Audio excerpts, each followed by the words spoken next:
où j'ai mis le papier. J'ai posé le papier quelque part, mais je sais plus. Ah bah il y a. La transformation, j'aime bien. On part de récup. Hein.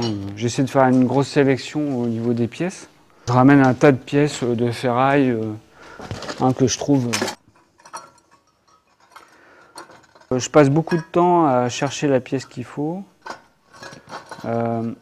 Regarder un peu les différents éléments.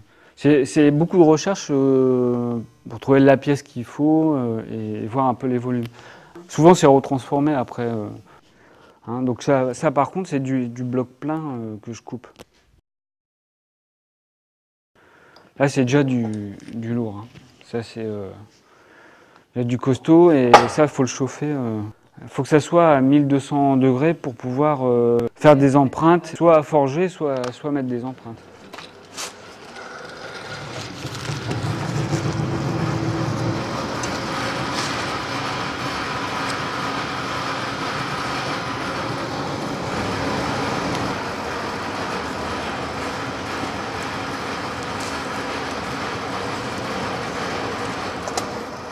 Mon père était bijoutier, donc c'était un artisan bijoutier, donc il travaillait le métal. Puis il fondait l'or pour refaire des lingots et après retravailler les lingots, refaire du fil d'or et tout ça. C'était vraiment faire par exemple une chaîne de A à Z, quoi, partir du fil.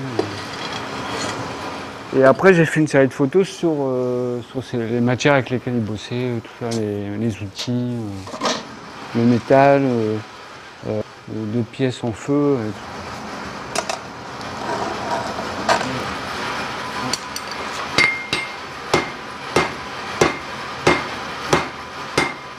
Quand j'ai redécouvert l'atelier après 10 ans de photos, retrouver les odeurs du métal chauffé, tout ça, ça m'a passionné, quoi.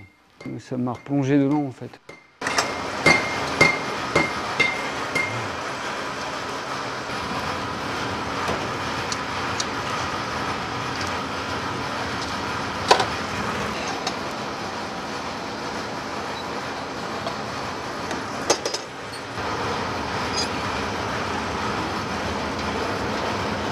Alors, retour au petit bloc.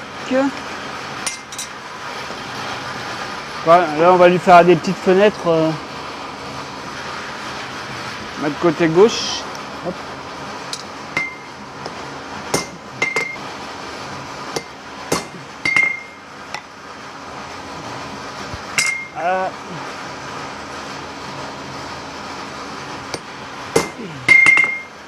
Regardez les gants comment ils chauffent.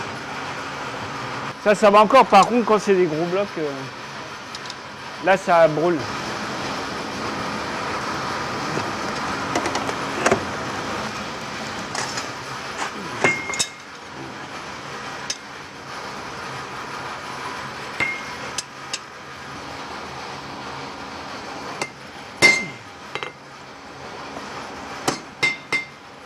Modeler le métal, en fait.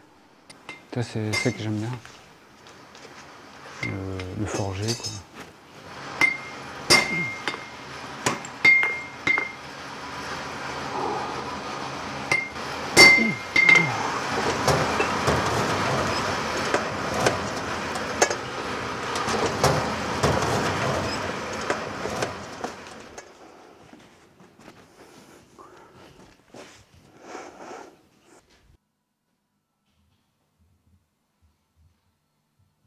Une chose qui est à la base très moche peut devenir très, très belle.